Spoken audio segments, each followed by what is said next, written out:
Será que investir em estatais é um bom negócio ou é algo extremamente arriscado? Recentemente a gente viu o Goldman Sachs recomendando que os investidores vendessem as estatais. E a gente estava conversando aqui no Clube do Valor sobre isso e eu chamei o Filipão aqui para ele te explicar. Bom, por que estão recomendando a venda imediata de ações estatais? E se vale a pena ou não investir em empresas estatais, principalmente depois das quedas que a gente está vendo em ações como o Banco do Brasil, como Petrobras e em outras controladas pelo Estado. Então eu vou passar a bola para o Filipão e eu volto em breve para fazer os meus comentários. Beleza, vamos para o conteúdo do vídeo e antes de mais nada, vamos sair da mesma linha. O que são empresas estatais? Que, na verdade, na definição correta mesmo, são empresas de economia mista, que basicamente buscam aliar o poder público com o poder privado. E que o Estado como um todo, sejam realmente os estados do Brasil ou a União Federal, participam como majoritário nas ações ordinárias, que tem direito a voto na empresa. E quando a gente fala de empresa estatal, principalmente na Bolsa do Brasil, muita gente sente arrepio, porque não precisa ir muito longe para a gente lembrar das interferências políticas que essas empresas passam aqui. Como é o caso da Petrobras, que ali em 2021, por exemplo, teve a troca do presidente Castelo Branco pelo atual Jean Prats. E só isso fez a empresa cair 15% no outro dia no mercado. Ou, para quem não lembra, a própria alteração na lei das estatais que começou a sair no ano passado, que balançou demais a Petro e o Banco do Brasil. A gente teve o antigo governo demitindo o então diretor do Banco do Brasil, que também fez os papéis caírem na bolsa. E somados por causa dessa interferência, o Banco do Brasil chegou a cair praticamente 30% na bolsa. Aí vamos para outro exemplo. Quem não lembra do caso da CEMIG ali, que despencou 20% com o risco de federalização que o governo soltou no final do ano passado. Outro caso que também não é tão distante é o caso da Eletrobras, que está privatizada agora, mas por sua grande parte da história foi estatal. E não é incomum a gente encontrar notícias como essas. Intervenções podem derrubar ações da Petrobras. Ou Eletrobras desaba na bolsa após renúncia do CEO. E na prática mesmo, se a gente for olhar para dentro da empresa, isso acontece por causa disso aqui, ó. Em empresas estatais, como no caso da CEMIG, o estado de Minas Gerais tem mais de 50% das ações votantes, as ações ordinárias. Ou ali no caso do Banco do Brasil, em que a União Federal tem exatamente 50% e uma vírgulazinha ali a mais para ela ter a maioria das ações em bolsa. Então é por isso que para essas empresas aqui, nenhuma dessas notícias é muito incomum. A gente volta 1 ou 2 anos, que foi o que eu fiz aqui, a gente encontra um monte de casos de intervenção estatal e com certeza a gente vai continuar passando por intervenções para os próximos anos também. Então sim, só por isso elas já carregam um risco maior ali para o investidor. Alinhado a esse ponto, vamos para a próxima pergunta. O que é que o Goldman Sachs, que é o banco internacional que está trazendo essa notícia à tona, está usando de argumento para recomendar que o investidor aposte contra as estatais brasileiras? E o primeiro motivo levantado pelo Goldman Sachs é que as estatais estão negociando a níveis mais altos do que os pares privados. Isso serve para a Petrobras, para o Banco do Brasil, para a Sabesp e até para a CEMIG. E o que o banco aborda é principalmente o preço por valor patrimonial dessas empresas, ou seja, o múltiplo PVP, que estaria historicamente muito mais alto para as empresas estatais nesse momento, quando comparado com as empresas privadas. E aí vamos checar isso aqui na prática. Por exemplo, ó, o PVP da Petrobras, realmente, se a gente for olhar nos últimos 10 anos, está num dos maiores patamares da sua história, abaixo apenas de 2023 e de 2019. Já o do Banco do Brasil está exatamente na sua média histórica, um PVP mais alto do que era em 21 e 22, só que mais baixo do que era entre 17 até 19. Ainda a CEMIG vai na mesma linha, ela está com PVP bem na linha do histórico geral desse número para a média da empresa. Então assim, com exceção da Petrobras, não me parece que o PVP está muito deslocado ao histórico das próprias empresas aqui, olhando somente sobre essa ótica. Só que ainda assim, o principal argumento do banco é que em comparação com os pares privados, ou seja, para a Petrobras seria ali a PetroRio, ou para os pares privados do setor da energia elétrica, a gente teria ali a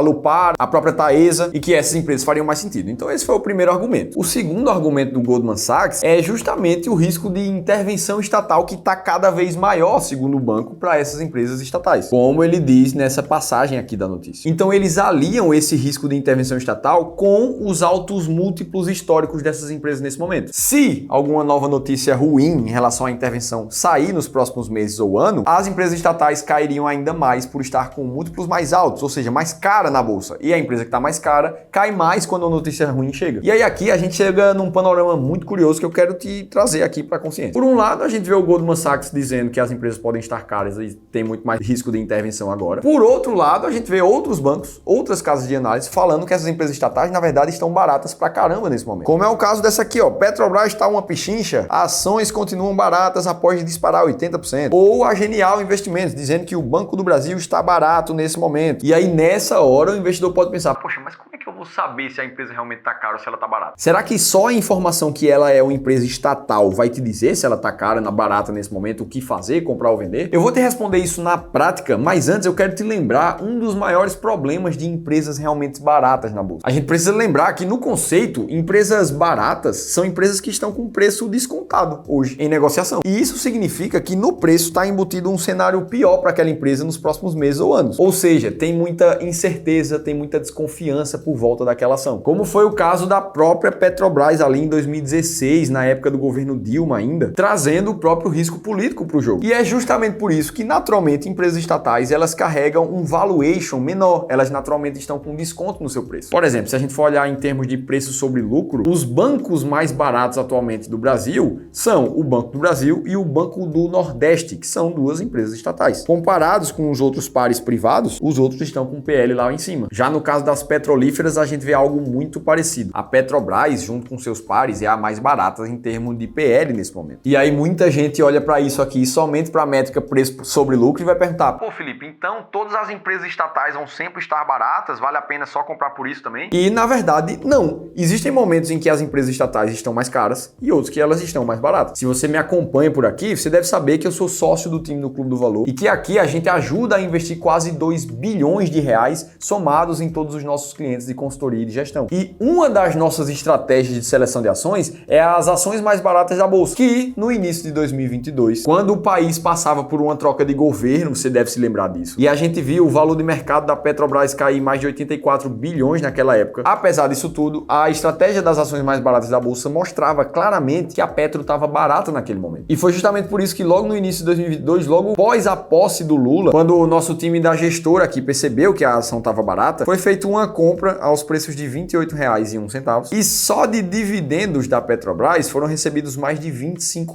ou seja, pagando quase o preço de entrada todo. O que trouxe um reinvestimento total, já contando os dividendos, de quase 120% dessa empresa nos 12 meses seguintes. Ou seja, foi justamente no momento de maior incerteza, onde estava todo mundo falando de maiores intervenções estatais, que a empresa ficou barata e entregou um retorno muito maior. E o mais engraçado de tudo isso é que a Petrobras segue sendo uma das empresas mais baratas do Brasil nesse momento, junto com outras 19 empresas que, montando uma carteira da estratégia das ações mais baratas da bolsa, entregou um retorno de mais de 24% ao ano nos últimos 30 anos. Além da Petrobras, você pode conhecer outras 10 empresas que estão muito baratas nesse momento, segundo a nossa estratégia, somente baixando esse e-book. Eu vou deixar gratuitamente te explicando a estratégia e te mostrando essas 10 empresas gratuitamente. Você pode clicar no primeiro link da descrição do vídeo também para baixar o e-book. Bem demais, Filipão. Eu quero seguir aqui, até porque a política não está sob seu controle. E eu gosto muito de trazer os ensinamentos do estoicismo para os investimentos, e os estoicos já diziam lá atrás que a pessoa sábia, ela consegue ter muita clareza sobre o que está no seu controle e o que não está no seu controle. E aqui o investidor tem que não apenas entender isso,